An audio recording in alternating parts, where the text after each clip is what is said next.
días, amigos. Hoy viernes 5 de julio del 2019, un aniversario más de la llegada al país del Partido Revolucionario Dominicano, que tantas historias ha escrito. Y la llegada también de ese pensamiento político novísimo y actualizado que trajeron personalidades del nivel de Juan Bosch y Juan Isidro Jiménez Grullón. Es que no conocíamos hasta ese momento ningún pensamiento orientado a una práctica democrática, al modernismo, nada, que había un absolutismo terrible que no dejaba pasar las ideas. No entraban los libros, no venían las informaciones, los diarios eran sumamente controlados, las emisoras también, y por tanto las ideas. A partir de la muerte de Trujillo, se comenzó a abrir los espacios hasta que finalmente salieron con la sábana por un canto los restos de la familia Trujillo. Entonces se inician todos esos saltos que dimos para establecer un proceso democrático que todavía es incompleto, pero proceso democrático al fin, que por cierto se asienta a partir de 1966, cuando se produce la primera elección, cumpliendo estrictamente con la fecha establecida en la Constitución de la República. Desde entonces no le hemos fallado, a la Constitución, asistiendo a procesos comiciales en la fecha que ese documento, esa ley de leyes, la indica. Pero ese aniversario del PRD debe ser muy recordado porque con el PRD vinieron las nuevas ideas. Vino el concepto de vida democrática, vino algo que no se conocía, que solo se sentía y no se percibía claramente, que fue la lucha de clases, la división de clases, cosa que es característica donde quiera. Aún en los estados socialistas que experimentaron con proyectos socialistas, usted se daba cuenta que había un sector muy privilegiado, los que estaban en las posiciones más altas del Estado y del partido oficial, en posición visiblemente mejor colocada que el resto de la población. O sea, la división de clases siempre ha existido y no se ha podido conseguir el pregón marxista-leninista de que a cada cual según su aporte, su creación de riqueza. Bueno, dicho esto, queríamos también significar lo siguiente. Ayer el Comité Nacional de Salarios hizo lo que le estaba indicado que hiciera, orientado por su jefe, el ministro de Trabajo, y convocó a las partes, a los trabajadores sindicalizados, organizados, y a los empleadores también sindicalizados, organizados, para una revisión del salario mínimo que impera en el país, que como todos sabemos, se acercan a una docena, aunque hay 5 o 6 que son los que se consideran principales. Los trabajadores mantuvieron con firmeza su petición de que sea un 25% de salario el que se incremente en cada uno de los niveles de salarios mínimos que hay.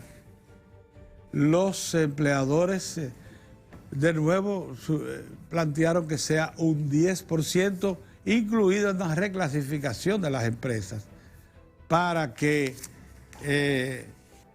esos salarios estén en consonancia con el tamaño de la empresa y su capacidad operativa de mercado. Bueno, los trabajadores en ese punto, en la reclasificación, dicen que están dispuestos a discutirla y a llegar a un entendimiento después del incremento salarial. Explicaba muy bien aquí ayer, que estuvo con nosotros antes de participar en la reunión, Pepe Abreu, y figura principal de los trabajadores organizados en esas reuniones, que el asunto de la reclasificación es prácticamente una trampa, porque al tener que adoptar una reclasificación de empresa, la asignación de incrementos salariales va a estar infestada de esa reclasificación. Y que ellos prefieren un salario general más o menos que se aplique ciertamente en las empresas que están reclasificadas, que pudiera luego adaptarse a la situación de cada empresa, porque ese salario general debe incrementarse en una proporción fija, firme, para que entonces de luego venga la reclasificación y un poco de tratamiento preferencial a cada una de las empresas. Esto es un asunto clave, pero que lo están esperando todos los trabajadores del país. Acuérdense que esta decisión va a involucrar incluso a los trabajadores agrícolas, no solamente a los de las ciudades. Por tanto, es esencial que se revisen los salarios, porque tenemos 2 años con estos mismos salarios. Y la inflación incrementándose, la inflación no para. Puede ser más baja, como se ha informado el Banco Central en el último año, pero nunca deja de crecer, como tampoco deja de crecer en las economías desarrolladas. Fíjense de eso. Entonces, por tanto, hay que tratar de adecuar el salario a esta inflación, o sea, hay que incrementarlo para que pueda alcanzar la inflación y no deteriorar más la capacidad de compra que tiene el trabajador y el empleado del país, tanto del sector público como del sector privado. En lo que respecta al sector público, ya sabemos que reaccionó, que incrementó un 100% el salario mínimo inferior del Estado, y lo llevó a 10,000 pesos, y porcentaje de un 20% a partir de los 10,000. Eso fue una gran respuesta que tuvo el Estado para este reclamo público de actualizar los salarios en la medida en que se ha incrementado el costo de la vida. El salario actual, el dominicano, cuando usted lo lleva a pesos de hoy comparado con pesos, por ejemplo, del 91, tiene el mismo poder de compra que el salario del 91. Por tanto, es probablemente una de las estructuras económicas que menos se ha movido, que menos ha compensado lo que ha sido un crecimiento económico como el actual. En el 91 usted puede estar seguro que el Producto Interno Bruto per cápita llegaba a los 1,000 pesos, ahora a los $1,000, ahora son casi 8,000 dólares. Es una barbaridad que, habiendo incorporado tanta riqueza a la fuerza laboral del país, mantenga salarios tan deprimidos. Y no hay manera de que los empresarios lo entiendan. Es más, han estructurado una economía productiva y de servicios que es una trampa, porque ahora sí es verdad, ahora el salario está atado a la competitividad del empresario dominicano. Y dicen que si se incrementa más allá de lo razonable, lo saca del mercado competitivo con sus pares centroamericanos y cercanos, latinoamericanos. Que por tanto hay que tener mucho cuidado con el incremento. Y te llevan los números y lo sustentan. Entonces, estamos destinados entonces a tener salarios para toda la vida deprimidos. ¿Y con qué cara vamos a decir que nos estamos desarrollando? Que la población dominicana está saliendo de la pobreza para incorporarse al primer nivel de la clase media. Sí, con estos salarios tan bajos. Lógicamente, los trabajadores y empleados siguen siguen esperanzados en que se les mejorará su situación y por eso usted lo ve que hacen cada vez más compromisos para mejorar su entorno, su casa, sus bienes electrodomésticos, etcétera, medios de transporte, haciendo líos, pero todo siempre esperando que haya una especie de compensación por el esfuerzo de producción que hacen, tanto de bienes como de servicios. Estamos en una disyuntiva. Está convocado para el martes próximo el Comité Nacional de Salarios. Tal parece que aunque se mantuvieron firmes las posiciones, las dos partes le pidieron al ministro de Trabajo que les permita analizar ya más en detalle la cosa, que el martes próximo les traen una definición. El ministro de Trabajo ha dicho que si el ministerio se pone de acuerdo con una de las partes, puede adoptar por resolución un incremento que sea apoyado en la ley, lógicamente, que sea de obligado cumplimiento. Entonces ha puesto las cosas claras. De forma que yo creo que la situación no es de ninguna manera para estar dándole largas al asunto. Ya no podemos más. Ya trabajadores de todo el país y empleados están preparados para que este incremento no tenga más, que se postergue más, mucho menos que se meta ya en el medio de la campaña política, que precisamente a partir del domingo se abre. Y que se acerca la Navidad sin una definición. Ayer se produjo también una declaración que nosotros consideramos valiente y que debe obligar a una decisión madura de investigación, de análisis, una revisión. Samuel Conde, el presidente de Educa, que es la entidad privada que se ha asociado al Estado para tratar todos los temas de la educación dominicana y a la que se le considera con mucha razón un aliado fiable del Estado en procura de cambiar el entorno educativo nacional, reveló, denunció, expuso que el sistema de pensión que ha acordado la Asociación Dominicana de Profesores no es sostenible y está llevando a una crisis irremediable al Fondo de Pensiones de la Asociación Dominicana de Profesores. Ya eso se sabía. Esto no es una revelación. Algunos expertos en asuntos de estudios actuariales habían determinado que en efecto la pensión de los profesores es muy alta, implica mucho costo y va a llegar un momento en que simplemente el fondo, que es un fondo que se suministra de los mismos trabajadores, o sea, son los profesores los que aportan y mediante un descuento que autorizan al Ministerio de Educación,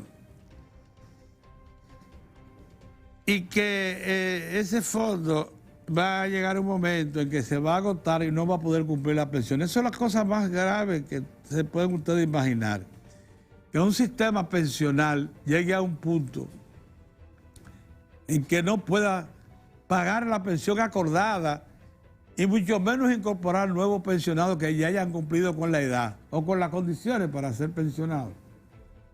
Estamos hablando de una comunidad de 80,000 personas, los maestros del país. Es una comunidad que hay que darles garantía porque demasiado dificultad caracterizó la vida del maestro dominicano hasta muy recientemente. Acuérdense que allí habían salarios muy deprimidos, que las pensiones acordadas por el Estado para los maestros eran insignificantes. Ahora ya no. Ahora el salario promedio de un maestro está por los 45,000 pesos, incluso con incentivos. Tienen la cooperativa más poderosa del país, decenas de miles de millones de pesos. Y tienen un 4% de Producto Interno Bruto asignado como presupuesto operativo, no a ellos, pero sí el sistema educativo dominicano. Entonces, tiene muchos incentivos, tiene muchos atractivos, pero tiene este problema. Que es verdad que los estudios actuariales que se están haciendo revelan que en poco tiempo eso va a hacer crisis y va a determinar que no es sustentable el actual nivel de pensión. Con lo que crece el fondo o se alimenta ese fondo. Con lo que se alimenta y la velocidad de crecimiento que tiene no es sustentable en dos o 3 años. Entonces eso hay que estudiarlo ahora. Ahora, para que luego no nos sorprendan los acontecimientos de manera desagradable. Yo no sé qué solución le buscarán a esto. Si será que tanto el Estado, que aporta un porcentaje, como el maestro, incremente ese porcentaje para alimentar el fondo, o si se buscarán fuentes adicionales. Yo no sé qué sentido tiene una cooperativa tan rica como la que tiene la Asociación Dominicana de Profesores, si no se especializa, por ejemplo, una parte de los beneficios que va acumulando esa cooperativa para inyectarla a ese fondo de pensiones de los maestros. Estoy tirando ideas al aire, pero lo cierto es que esta es una denuncia muy irresponsable que nuestro amigo Samuel Conde hace. Educa de nuevo, mantiene su comportamiento histórico de estar al frente de los diagnósticos más importantes relativos al tema de la educación nacional, y esta vez ha puesto el dedo en la llaga cuando advierte que el fondo de pensiones de los maestros está a punto de entrar en crisis, de declararse insuficiente para cumplir con los compromisos ya contraídos. Imagínese usted con lo que se van a contraer en el futuro inmediato, porque la gente envejece todos los días. Y es una comunidad de más de 80,000 personas la que está involucrada en esto. Entonces, me parece muy irresponsable, muy oportuna esta advertencia de don Samuel Conde hijo. El hijo del viejo ingeniero Samuel Conde, que fundó el banco BHD, y que además es un hombre de una prestancia extraordinaria, igual que su hijo, lógicamente. Este le decimos Samuelito. Bueno, buenos días, don Mozart. Probemos nuestro cafecillo. Buenos días. Nos despedimos esta semana por los acontecimientos ya conocidos, la nueva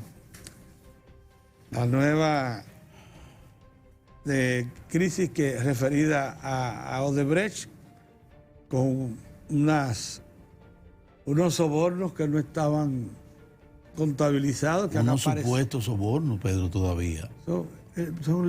Supuestos sobornos. Eso no está demostrado que eran sobornos. Lo que hay demostrado que hubo unos pagos. Pero el soborno como tal, eso hay que demostrarlo. ¿Tú crees? Sí, no, yo creo, no, yo estoy seguro. No, porque por estas antes renunciando. No, que si fueran sobornos, en vez de estar en su casa, esa gente que recibieron estuvieran en la cárcel. No, porque eso no es soborno. No, ya, desde el punto de vista legal, eso no es soborno todavía. Entonces no lo asuma. Las autoridades. No lo asuma. Las autoridades están moviéndose. Hay que esperar, tiene que ver, vamos a ver. Sí, tienes razón. Sí, cuidado. Porque en esto se dice supuesto soborno, hasta que la ley se pronuncie. Exactamente. Aunque los indicadores son de que en efecto hubo trasiego. Pero déjela Pedro, limítate.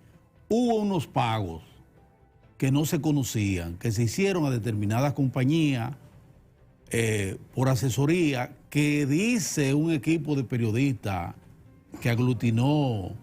Mozart, eso ha llegado más lejos. Bueno, está bien, pero... ¿Sabes a dónde ha llegado? Sí. A la renuncia de los involucrados. Bueno, pero eso... Pedro, oye, espérate. Pero eso está bien que lo hiciera. Yo estoy de acuerdo contigo. Pero que eso está bien que lo hiciera. ¿Y que tú querías que se quedaran en los puestos? Yo estoy de acuerdo contigo. Si usted lo señala en un asunto así, para usted preservar a la institución a la que usted le dio su confianza, usted tiene que salir de ahí. Está documentado. Y eso fue lo que hicieron. Que más de 39 millones de dólares fueron pagados por un instrumento ilegal, bueno, pues, vicioso que creó Odebrecht para coimas y sobornos. Bueno. Y están en las cuentas de esa institución. Entonces mantén tu acusación de soborno. De soborno, la pero tuya. No, la supuesta. No, la tuya. No, manténla, porque eso es así. Pues mantén tú eso perfectamente. No, eso es así. Ahora, lo que no se le puede decir a los relacionados, a lo que aparece en ese listado, sobornado. Sí, pero eso es lo que tú le estás diciendo. Lo que estoy diciendo es que están involucrados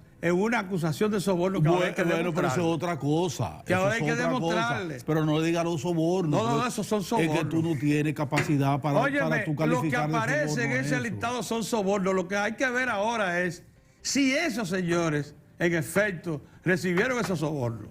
Pero es que ellos lo recibieron. Es que ellos recibieron esos recursos. Entonces, eso es tener que demostrárselo. Lo va a investigar ahora la Suprema. Pero no tú. No, yo no. No tú. Diga la Suprema, Es que tú no tienes que decir que esa gente fueron sobornadas. Oye, eso es soborno, Mozart. Pero no es verdad. Espera que se demuestre. Cuando lo demuestra la experticia que debe y está obligado a hacer el Ministerio Público, las autoridades correspondientes, y un juez determine que hubo soborno, entonces usted lo califica así. Pero pienso que es una ligereza de tu parte. Lo que es una ligereza. No te dejes llevar por la emoción. Lo que es una ligereza. Lo que es una ligereza, no considera eso una situación grave. No, es grave. Gravísima. Es gravísima. Que involucra recursos públicos. Pero yo no voy a hacer imputaciones. Si ese listado se refiriera a obras privadas hechas por Odebrecht en el país, ese no tendría repercusión alguna, porque simplemente el sector privado contrató obras que fueron, digamos que manipuladas en su asignación. Pero es que eso se hizo con recursos del Estado, que son del público. Entonces, por eso tiene la categoría de crimen y tiene que ir a los tribunales. Y todo el que aparezca ahí está supuesto a ser llevado a los tribunales. Si la investigación de la Procuraduría General de la República confirma exactamente lo que se ha denunciado. Causa por la cual los denunciados presentan renuncia o dan su explicación. Es una explicación que pocos creen, como aquella de que fueron servicios prestados profesionales que no estaban que estaban calificados de transparentes, pero se lo pagaron con instrumentos ilegales que no aparecen en las estructuras organizadas de las finanzas de Brasil o locales. Entonces, evidentemente que hay ilegalidad ahí, hay soborno, hay coima. Ahora lo que hay que hacer, como tú dices, es esperar un pronunciamiento. Diario de 4 se desvincula de cualquier tipo de acusación hecha por Pedro Cava en el sentido de que ahí hubo soborno. Nosotros no estamos diciendo en Diario de 4 que ahí hubo o no hubo soborno. Hay una situación creada con una denuncia documentada que el Ministerio Público tiene ahí, pero que debe... esa es la formalidad. Nosotros no calificamos eso. Esa es la formalidad. No lo calificamos. Eso es asunto personal de Pedro Cava. No, y se hace con todo. No es una práctica también común del ejercicio del periodismo. De ese tipo de... Decir supuesto. Dejémoslo en supuesto soborno. Supuesto soborno, pero no más que eso. Yo no me involucro en imputación alguna. De todas maneras, señores, en esos supuestos sobornos que se están investigando, está ahora mismo pendiente la incorporación de más figuras que lógicamente están relacionadas con el Estado. ¿Por qué está relacionada con el Estado? Porque fueron obras públicas las que se ejecutaron y fueron recursos públicos los que se utilizaron para esas obras. Y por eso, todo el que aparezca en ese listado de acusación inicial de soborno, que ahora hay que confirmar, como dice Mozart, en los tribunales de la República, está expuesto a afrontar graves consecuencias, porque manejaron recursos públicos de manera irregular. Y eso es lo que precisamente está documentado en esas famosas documentos que están dando la vuelta ya a todos los países de América Latina. Eso por un lado. Por el otro, la situación referida al Partido de la Liberación Dominicana sigue indefinida hasta este momento. Las tensiones se mantienen. A pesar de la mediación que encaminó el presidente del Senado, Pared Pérez, con el presidente de la República y el expresidente Leonel Fernández, todavía el ambiente sigue cargado de incertidumbre. Así lo reflejan incluso los medios de comunicación y también algunos movimientos de funcionarios públicos que persisten en seguir promoviendo la reelección cuando todavía el presidente no ha pronunciado su decisión. Estamos a la espera de eso, el país entero está a la espera de eso.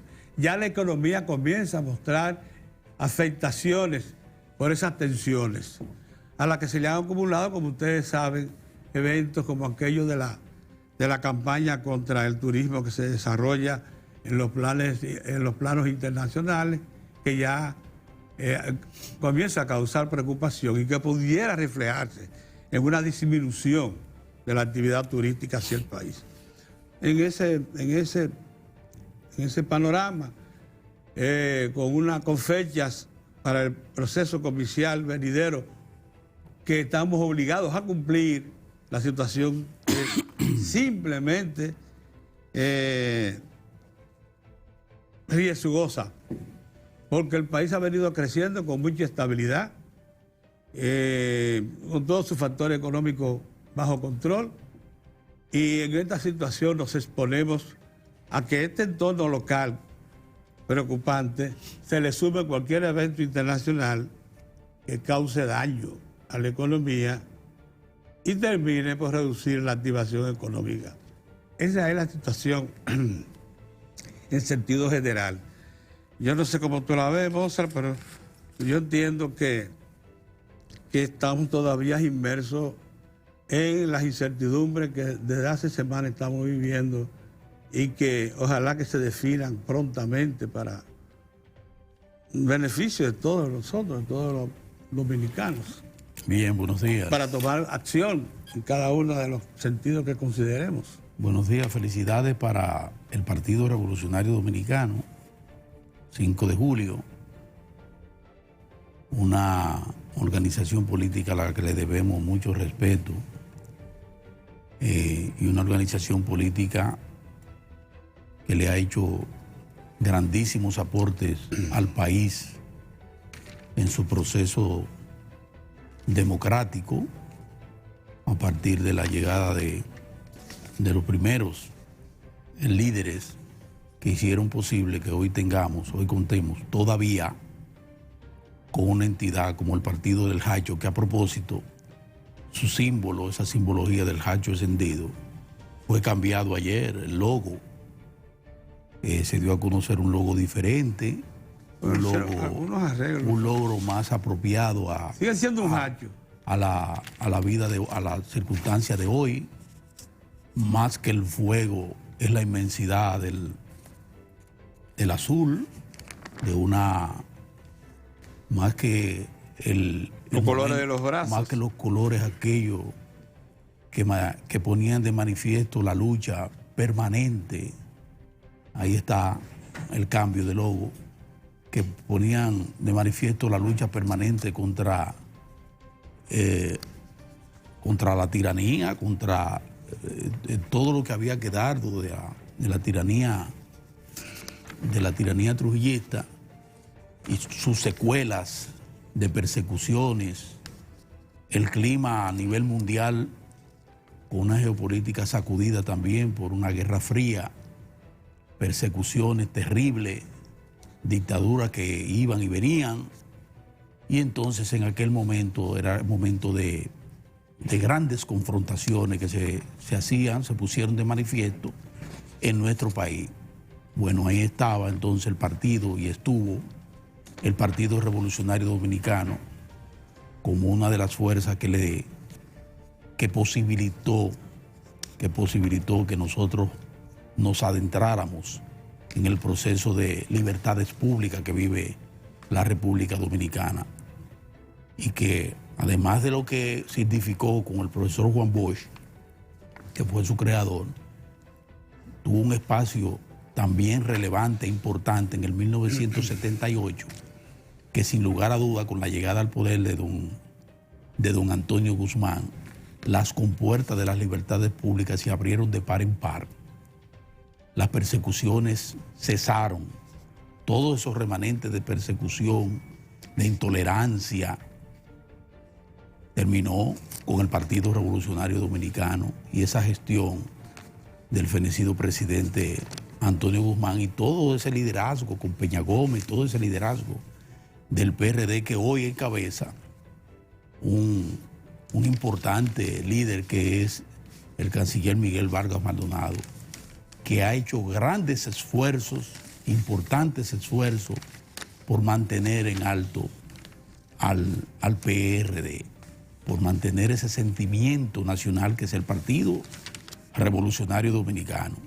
Yo creo que en gran medida, a pesar de los avatares, de las circunstancias creadas al interior de esa propia entidad con capacidad para la autodestrucción, aún así se ha mantenido y hoy es una gran realidad de la cual depende,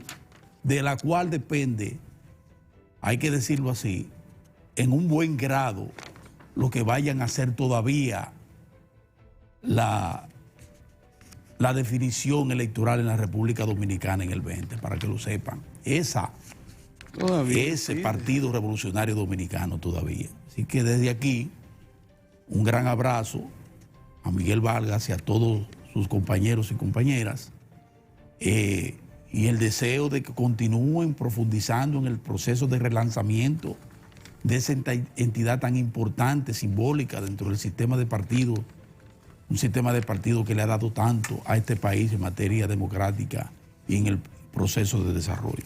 Eso por un lado. Por otro lado, bueno, la situación interna del Partido de la Liberación Dominicana se aproxima a una definición. No hablo, y no tengo por qué hablar de una solución de crisis, de lo que hablo es de una definición, porque ahí no está definido nada. Porque esa crisis que envuelve el PLD tiene que ver única y exclusivamente con la lucha por el poder, con la lucha entre dos liderazgos y entre dos propuestas o proyectos de propuestas presidenciales encabezadas por el presidente del partido, el doctor Leonel Fernández, y el presidente de la República, el licenciado Danilo Medina. Y eso está por definirse ¿en qué sentido? Bueno, está por definirse en función de lo que pueda decir, de lo que vaya a decir el presidente Danilo Medina en torno a lo que le están solicitando y de lo que entienden dentro y fuera del gobierno, dentro y fuera del PLD, que él debe seguir, que él debe propugnar por una nueva gestión a partir del 20, y lo que entienden lo contrario, lo que entienden que él no debe seguir y que él debe acogerse a lo que plantea la Constitución, que está a punto o que está en mira de ser o no ser reformada una vez más, para darle la oportunidad al presidente Danilo Medina, si así él lo considerara, de someterse al escrutinio primero de su partido para que lo escoja o no como candidato, y luego someterse al escrutinio del pueblo dominicano, que a final de cuentas es quien decide en forma libérrima quién conduce los destinos del país. Esa es la situación. Digo que eso está muy aproximándose porque hay señales ya bastante franca, tangible, en el sentido de demostrar, de gente que quiere demostrar que el presidente debe acogerse a lo que ellos entienden que es una realidad, que de acuerdo a sus números, ahí vi a José Ramón Peralta que presenta encuesta a nivel nacional, con firmas como Sigma 2, como la CID Latinoamericana, que plantean a un presidente de la República sólidamente posicionado en su gestión. Yo pienso que pocos discuten que el presidente de la República ha hecho una maravillosa gestión y está realizando una maravillosa gestión, pero para quienes están apostando a la repostulación del presidente, la mejor forma, la mejor manera, el camino más expedito para lograr la conquista del poder es precisamente a partir de una buena gestión de gobierno para el que está en el poder. Si usted hace una mala gestión, si usted es un fiasco, usted puede apelar a los recursos que usted quiera y al final de cuentas la población lo va a pulverizar. Ocurrió con el doctor Joaquín Balaguer y ocurrió con Hipólito Mejía, con el ingeniero Hipólito Mejía, cuando intentó la repostulación. Pero ha corrido en contra, que han sido favorecidos, en el caso del doctor Leonel Fernández, cuando se repostuló, hizo tan buena gestión que la población lo apoyó en forma sostenida, fuerte, vigorosa. Y lo mismo ocurrió con el presidente Danilo Medina, que hizo una maravillosa gestión del 12 al 16 y la población lo respaldó con un 62%, que fue con lo que ganó en el 16. Entonces esos son detalles que dan quienes como José Ramón Peralta, que es ministro administrativo de la presidencia, entiende que el presidente debe poner esos elementos como esos, de frente y decir que sí, que va a aceptar una nueva repostulación. Pero como les digo, eso va a depender de lo que él, que no ha decidido, que es lo que él decida. Lo que él decide, entonces veremos.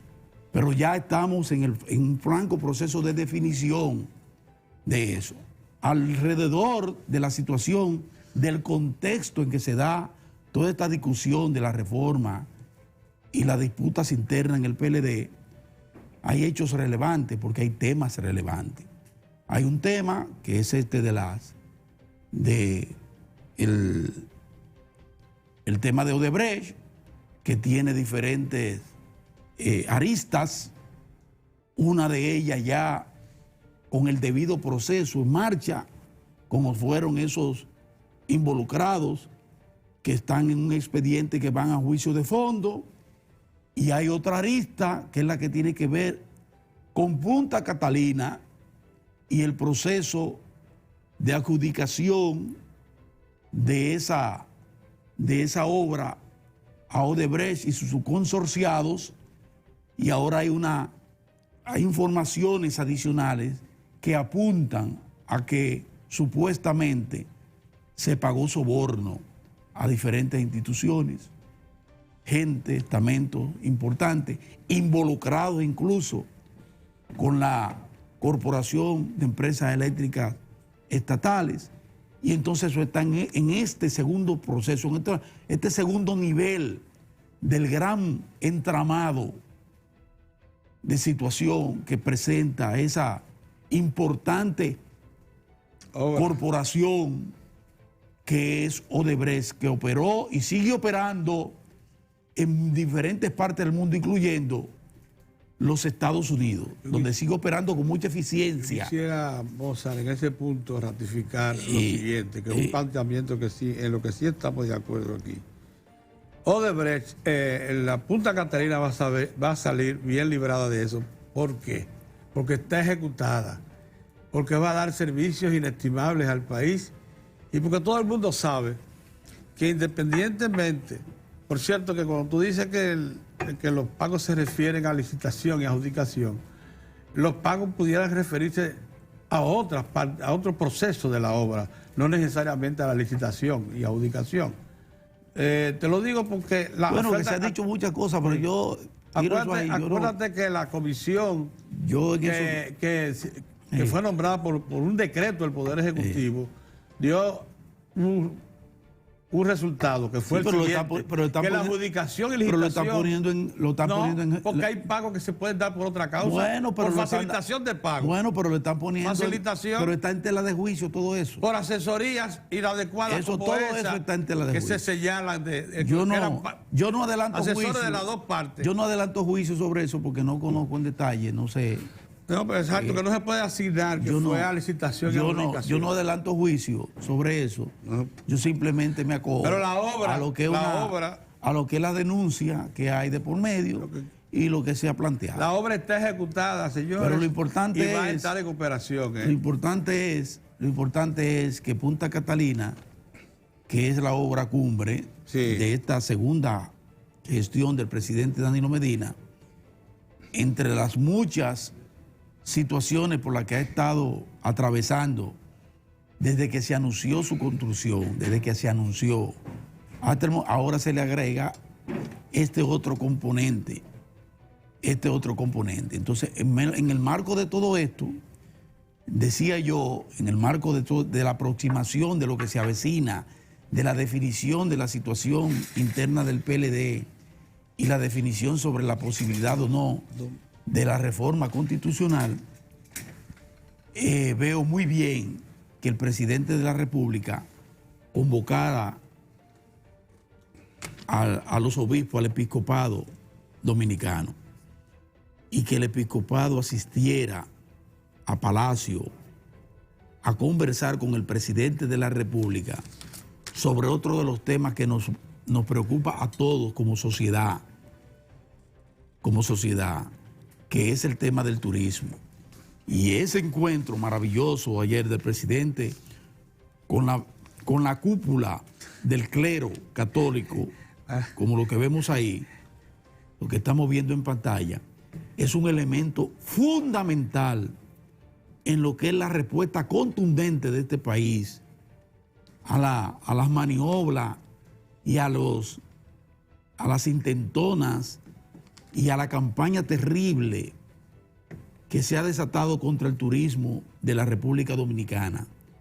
Ese bastión es importante, el eclesial, el que los obispos, como hicieron ayer, mostraran su compromiso con el país y con las autoridades en colocarse al frente también para decir la verdad, para propiciar en los ambientes de las parroquias lo que está aconteciendo con ese pilar fundamental de la República Dominicana en materia económica, que es el turismo.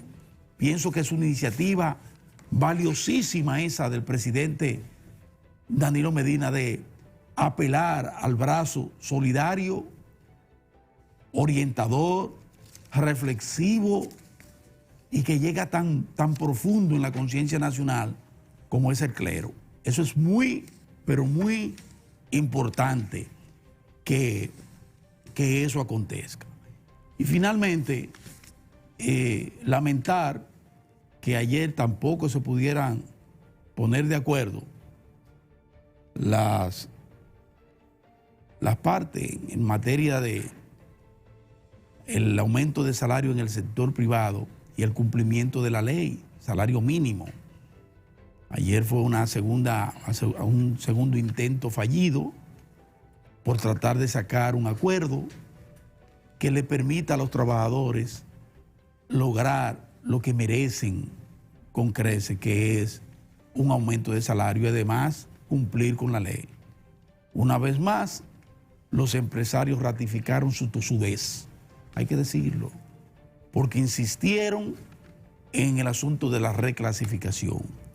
Y a pesar de que los trabajadores han sido sumamente flexibles y han estado encaminando esfuerzos para tratar de que se llegue a una solución entre todos, entre las partes, como esa de bajar de 30 a 25% su propuesta. Y ayer decir, incluso estamos de acuerdo en seguir reduciendo eso, y que dijeran, y vamos, ya no nos oponemos que discutamos la reclasificación, desde que se aumente. 2 semanas después podemos entonces reunirnos y continuar entonces en el proceso para discutir la reclasificación.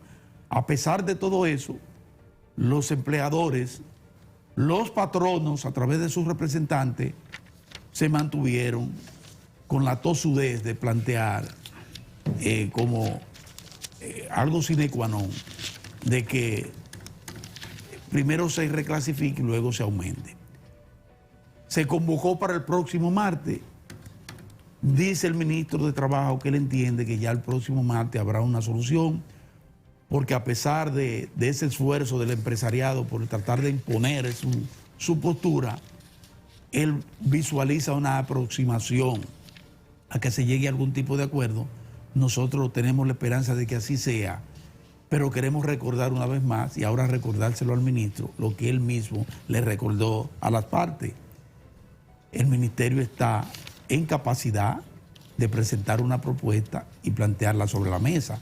Y si llega a acuerdo con cualquiera de las partes, entonces, para no seguir violentando la ley y seguir propiciando un ambiente de tensión en las empresas y entre los trabajadores, entonces pudiéramos abocarnos por vía administrativa a una solución de ese conflicto. Queremos que sea consensuado, como decía Pepe Abreu ayer, que sea consensuado es lo mejor, pero si la tosudez persiste en cualquiera de las partes, entonces el Estado tiene la responsabilidad de garantizar, a favor incluso de las propias empresas y de los trabajadores, el mantenimiento de la armonía en el sector laboral, empresarial del país. Buenos días, don Orión. Buenos días, Orión. Buenos días. Saludos, amigos, saludos. Gracias por estar con nosotros en Diario de 4. Sigue siendo Diario de 4. Es un viernes de cierre de acontecimientos. Sí, sí.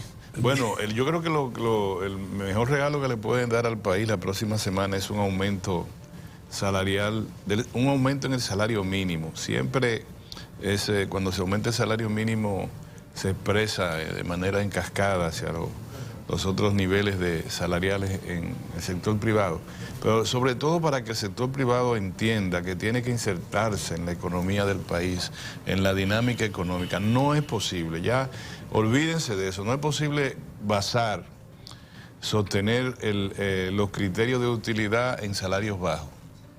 No es posible, por 2 razones. La primera es que se disminuye, o sea, se crean más puestos de empleo. Me parece que durante este periodo se han aumentado, ¿cuántos? 170.000 empleos el año pasado fueron. En la medida en que se crea más empleo, obviamente que hay más competitividad, porque los recursos humanos más competitivos comienzan a conseguir trabajo y para usted conquistarlo tiene que agradarlo con aumentos salariales. Y por otro lado, la expansión de la economía lo exige. Es decir, tantas plazas comerciales, tanta capacidad de venta retail, necesita de gente que pueda consumir. Entonces usted no puede, lo que hemos dicho en este programa durante tantos años, no es posible que la economía siga creciendo y usted esté empecinado en enseñar al burro a no comer. Es incompatible los niveles salariales en la República Dominicana con el nivel de crecimiento de la economía. Incompatible. Tendrán que reajustar sus costos, pero no puede ser solo por el lado del salario. Tendrán que ir menos a Europa o tendrán que hacer otras cosas en la medida en que usted mejore. Reducir el porcentaje de beneficio. Porque, ¿cuál es el costo, el porcentaje de costo que tiene el salario en una empresa? Siempre se señalaba que era entre un 8, un 12, a veces un 15%, pero que si pasa de un 10 a un 12 ya es preocupante, pero siempre anda ronda por ahí. Ronda el 8, el 10%, sí. Es decir, si nuestra empresa vamos a la quiebra porque se aumentan un salario, hay que cerrar. Eso no es verdad. Cierran por otras falencias, incluso un manejo inadecuado del financiamiento que pueda tener una empresa, pero ahora con baja tasa de interés, con expansión del crédito bancario y otras, y expansión del mercado. No es posible que usted insista los trabajadores piden un 25%, bueno, y usted diga un 10%, y además le dé larga para decir, bueno, le vamos a poner un 10, dentro de 2 años volvemos a revisarlo. Esos 2 años los trabajadores no se benefician del salario porque se pasan 1 año peleando. Entonces se queda 1 año con el salario bajo, uno con un salario de 3 centavos más que le aumentan hasta el próximo año que queda de los dos, y volvemos a lo mismo. Nos retiramos, duramos 1 año discutiendo, y así, mientras el hacha va y viene, hay ahí una forma también de despropósito, tanto económico como social. Y segundo, la inflación, acuérdense ustedes que es promedio. Si el Banco Central te dice, estamos en la meta de inflación 4% más 1%, sí, te está diciendo que es un promedio, pero posiblemente en los sectores bajos de la sociedad la inflación sea más elevada, más alta. Es decir, si yo gano el salario mínimo, ¿cuánto es el salario mínimo? 8,000 pesos. Yo solo saludo a los guachimanes y lo aprecio mucho y le digo buenos días y todo, porque yo no entiendo cómo una gente puede tener un escopete en la mano ganando 7,000 pesos y no durmiendo de noche. 8. Hay un salario ya específico. Sí, no pasa de 10,000 pesos. Por ahí anda. Ahí tiene que tener el pasaje, el desayuno, y son 12 horas que trabaja. Y le cobran, si llega a tirar un cartucho de eso, por cualquier cosa se lo cobran. Le cobran el uniforme. No tienen seguro social, no tienen tal cosa. No, entonces lo mejor es que usted lo salude. Yo lo saludo muy afectuosamente, porque no es posible tener una escopeta en la mano con ese tipo de cosas. 12,000 pesos es el salario mínimo de ellos. Y ver además él en el edificio donde está cubriendo, en la empresa donde trabaja, el nivel de economía que se mueve frente a la situación que tiene. Sí. Entonces, la gente tiene que entender, así no se puede explotar a las personas. Las personas tienen, las pequeñas y las medianas empresas sí se necesita una reclasificación, ellos le llaman industrial, bien, pero no es por el lado del salario, es por el lado de los incentivos, es por el lado fiscal, Pedro. Ya se dijo que a una pequeña empresa, mediana empresa, a un emprendimiento empresarial, el sector fiscal, las autoridades fiscales dijeron que no le pueden cobrar, no le pueden presumir que están ganando dinero y acaban de empezar. Presumir quiere decir que te están cobrando anticipo. Te dicen en el primer trimestre, mira, nosotros calculamos que tus ingresos van a ser de tanto, tienen que pagarnos tanto, una computadora y por anticipado. Y luego y cuando ven a ver tienen pérdida y si reportan la pérdida, los créditos que le dan no se sabe cómo es que se aplican. Entonces a los emprendimientos hay que decirle, sigan caminando. Eso es. Está liberado de anticipo. Pero una muchacha que esté trabajando como la que trabaja con Kirsi, mi hija, uno le puede decir, no, espérate. ¿Tú tienes cuánto? Tengo 2 hijas. ¿Dónde tú pagas tanta caja? No, yo no sé eso. Para que esto pueda sobrevivir, tú tienes que aprender a no comer. Nosotros no te vamos a aumentar el salario, te vamos a pagar mucho menos el salario mínimo porque aquí no se puede más nada. Muérete si no puedes estar viva. Eso no puede ser lo que hablábamos respecto al neoliberalismo y al concepto. En esta semana, en este viernes, yo quisiera reflexionar en 2 direcciones. La primera es en la doble moral. La sociedad dominicana está desarrollando una doble moral, su clase política, su clase empresarial y su clase eclesiástica. Hay una doble moral en muchas cosas. Es decir, por ejemplo, los obispos, vamos a comenzar por lo más difícil, se retiraron a meditar 5 días. Se retiraron a meditar, pero movilizaron a la feligresía. Pero se fueron a acostar, tranquilo, y la feligresía en las calles, y vamos, no te metas con mis hijos. Y el deber de nosotros es educar. El deber de la iglesia, de las iglesias, especialmente de la iglesia fundamental para nosotros, la iglesia católica, es también educar, es dirigir a la grey hacia el conocimiento como primer eslabón a la liberalización. El ser humano se libera en la medida en que se acerca al conocimiento de todo lo que Dios nos ha dado, nos ha creado, y ese entendimiento, ese libre pensar, ¿cómo que se le dice en la iglesia? Que tú tienes tu discernimiento, pero tiene otra expresión. Es decir, ¿por qué nosotros cometemos pecados? Bueno, porque Dios nos dio libre albedrío. Dios nos dio libre albedrío. Es decir, si fuera, Él tiene la capacidad para ponerte a ti como una máquina. Mira, tú no vas a pecar pecado, a pecar a partir de ahora, nunca, porque yo te voy a resolver eso ya. No lo ya hay 10 mandamientos que se orientan qué hacer. No, pero tú lo vas a cumplir porque yo tengo el poder de que tú lo cumplas. No, Él da discernimiento. Entonces, el discernimiento, la manera de tú poderlo, de tú separarte de un tigre, un león, un gorila, es porque te han dado un cerebro y el cerebro necesita desarrollarse con el conocimiento, la apreciación que tú tienes del mundo exterior. Es así. Entonces tú no le puedes decir, nos vamos a meditar y movilícense ustedes. Bueno, ¿cuál es el propósito? Ok, vamos a discutir la ordenanza esta de educación. ¿Qué es lo que quiere esta ordenanza? Tú sabes una cosa, Pedro, que yo sé que ni tú sabes lo que quiere decir eso. O sea, tú no sabes cómo es que la van a aplicar en la República Dominicana. ¿Qué significa?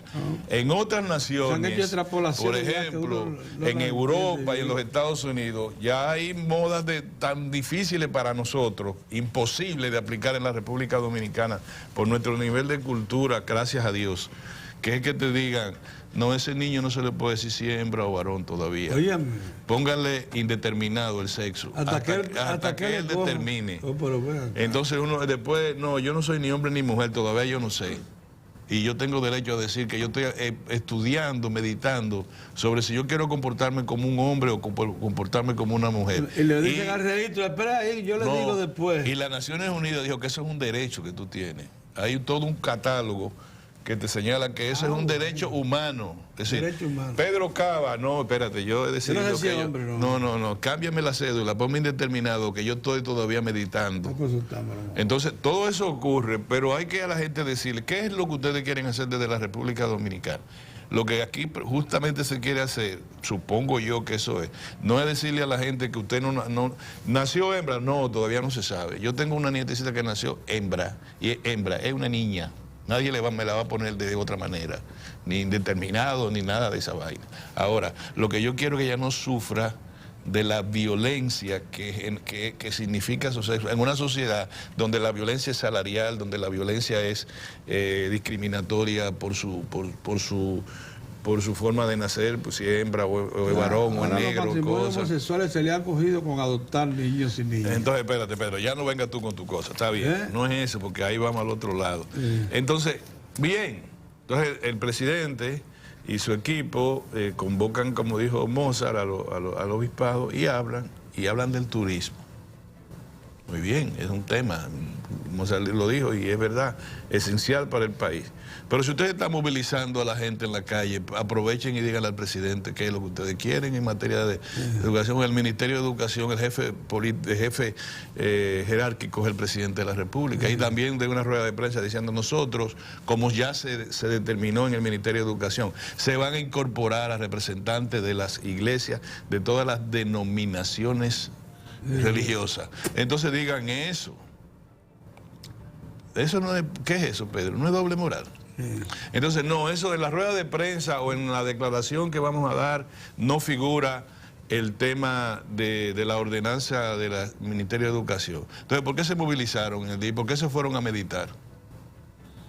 No, Pedro, tenemos que hablar mucho porque la sociedad tiene primero que transparentarse, la sociedad también. Nosotros queremos que los órganos del Estado sean transparentes, que se apeguen a la ley, correcto. No solamente lo deseamos, los exigimos, pero también nosotros queremos que todos los sectores sean transparentes. Por ejemplo, es una doble moral usted estarle pidiendo, usted convocar al equipo de transparencia estatal.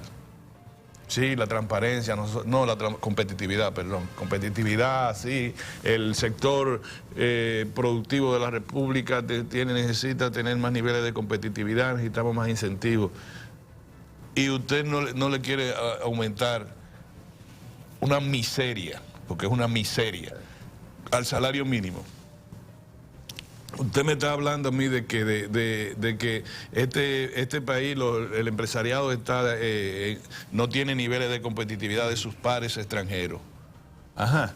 Y de los 240.000 millones en que el gobierno deja de cobrar en materia fiscal equivalente al 6% del presupuesto del Producto Interno Bruto, alrededor del 6%, 200.000 pesos de los cuales 200.000 millones corresponden al sector productivo más formal, en exenciones impositivas y exoneraciones. Entonces queremos transparentarnos, vamos a decir, vamos a fiscalizar también eso, Pedro. A quien se lo den, no importa. El sector agropecuario dominicano no paga nada. No paga. Nada.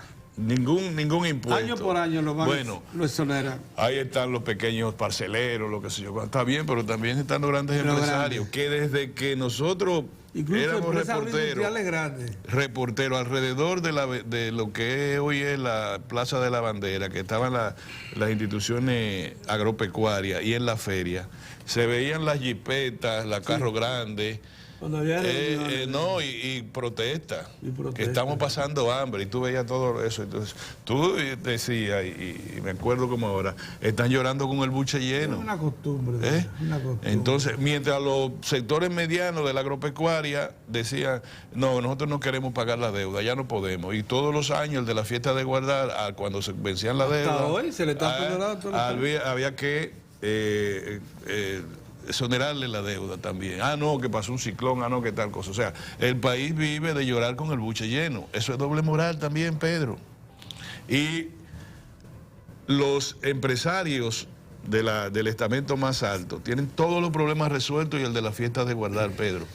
Simplemente en eso tiene razón el presidente Danilo Medina de decir, yo voy en la visita sorpresa a los sectores medianos y bajos de la producción nacional, porque ellos no pueden llegar donde mí. Yo tengo que ir donde ellos. Ahora, los 10, 12, 15 grandes empresarios del país pueden despertar al presidente de madrugada y lo reciben. ¿O no? Entonces, a mí me parece que eso deberíamos transparentar todo. La justicia es lo peor del mundo, esa cosa. Tan pronto un jeque árabe de estos que hay en la República Dominicana, el nombre lo uso para decir de lo más alto de los estamentos económicos dominicanos, tiene un problema fiscal, jurídico, de naturaleza civil, de naturaleza penal, o de sus parientes directos, se moviliza el fiscal, el juez de qué sé yo cuánto, el juez tal. Ahí sí la justicia está al servicio de ellos. Ahí no hay una justicia venal, yo quiero justicia para mi hijo, para mi nieto, para mi sobrino, para mis empresas. No. Yo quiero que me resuelvan. Y les resuelve desde los más altos niveles, de las altas cortes, hasta el juez de paz del municipio de Neiva, de tal sitio. Entonces, la sociedad tiene que ser transparente, tiene que ser legal, tiene que ser efectiva, tiene que ser diligente para los estamentos del Estado, me refiero, para todos los ciudadanos, de manera física y de manera corporativa.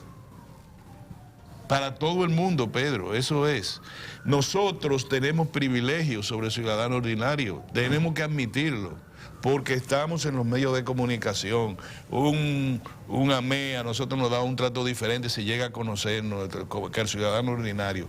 Pero en las sociedades avanzadas, tú tienes que respetar la ley de tránsito, tanto como lo hace un chofer de carro público. ¿Por qué no establece excepción la ley? Lo mismo que yo estoy llamando la atención de que esta nación está caminando a ser gobernada por las redes sociales. ¿Es o no? No creo eso. Vamos a ver, dime qué caso no está en las redes sociales de manera influyente, influye a jueces, influye a funcionarios del Estado, influye a funcionarios privados, influye a quien sea. Pedro, lo que pasa es que tú estás en una cueva por allá, por metro.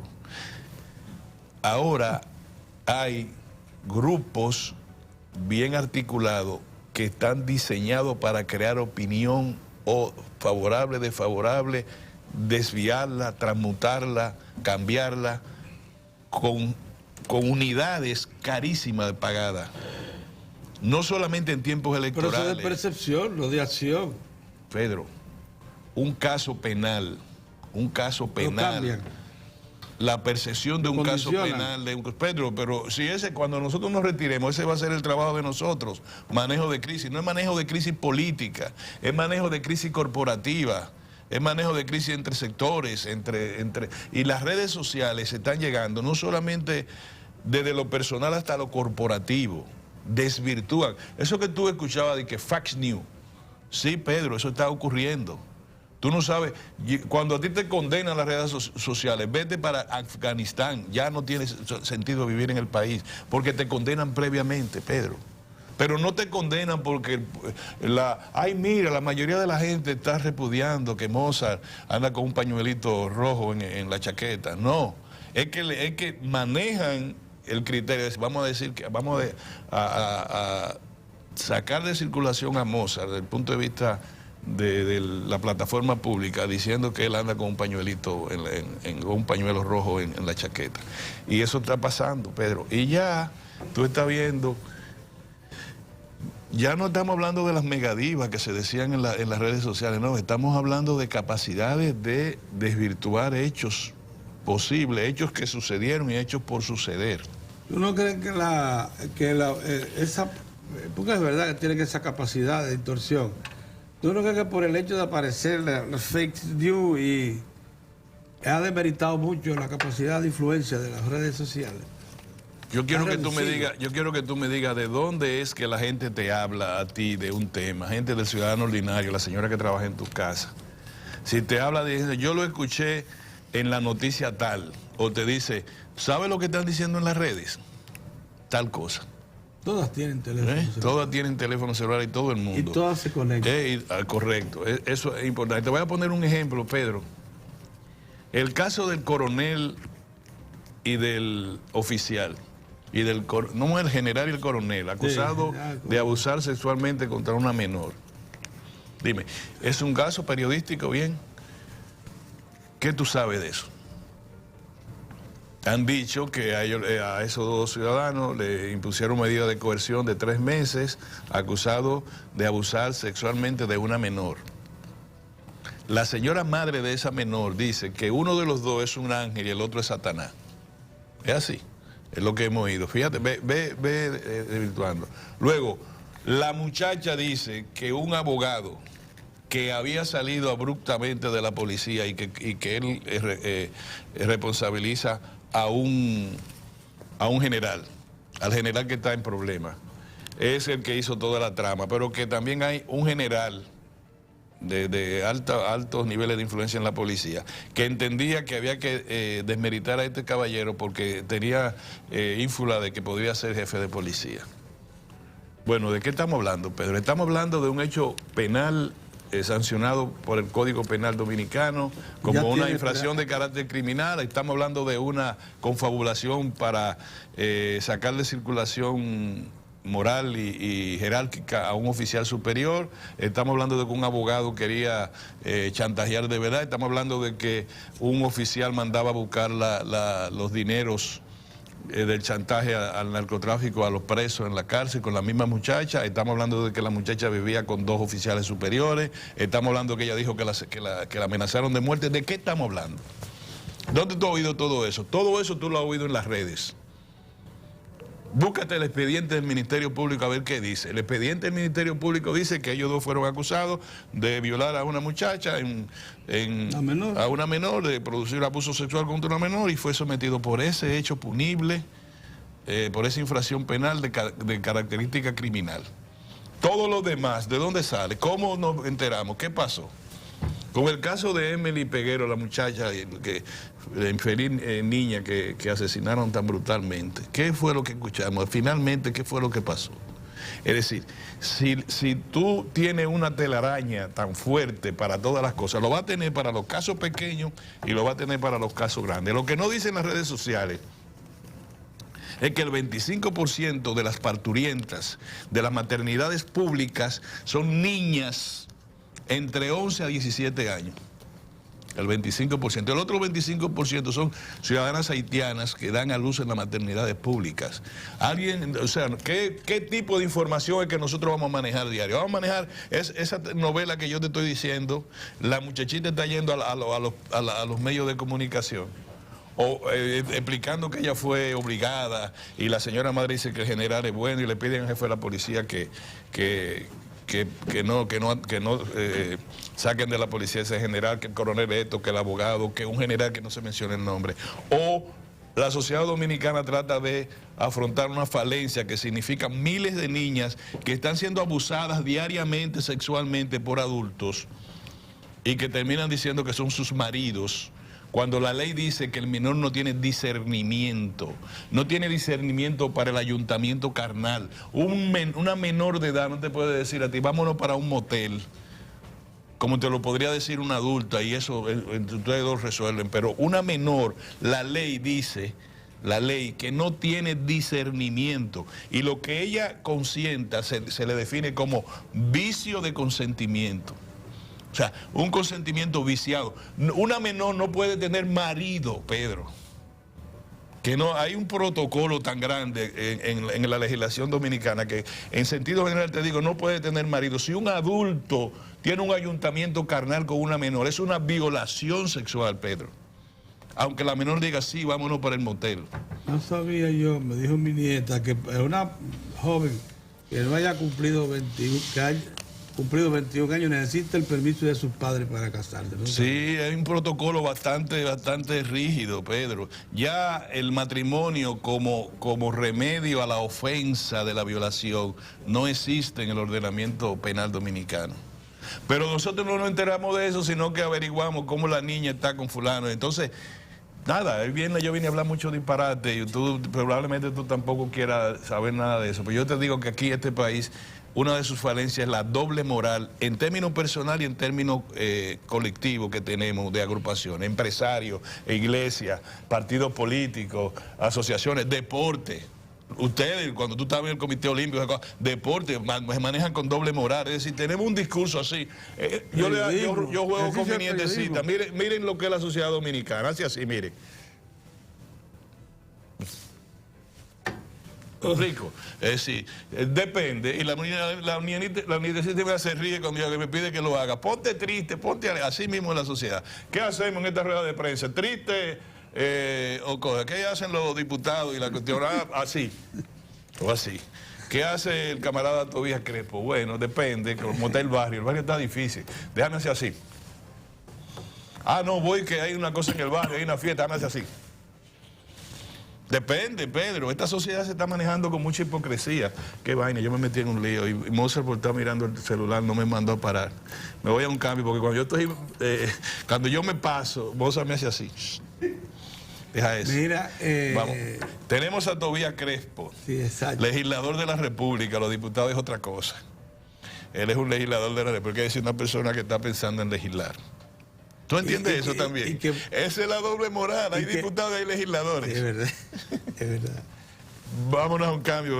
Retornamos casi de inmediato con el amigo Tobías Crespo.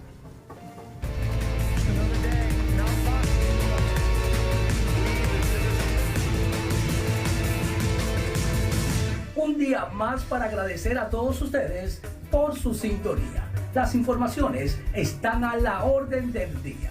Por eso te presentamos las noticias internacionales.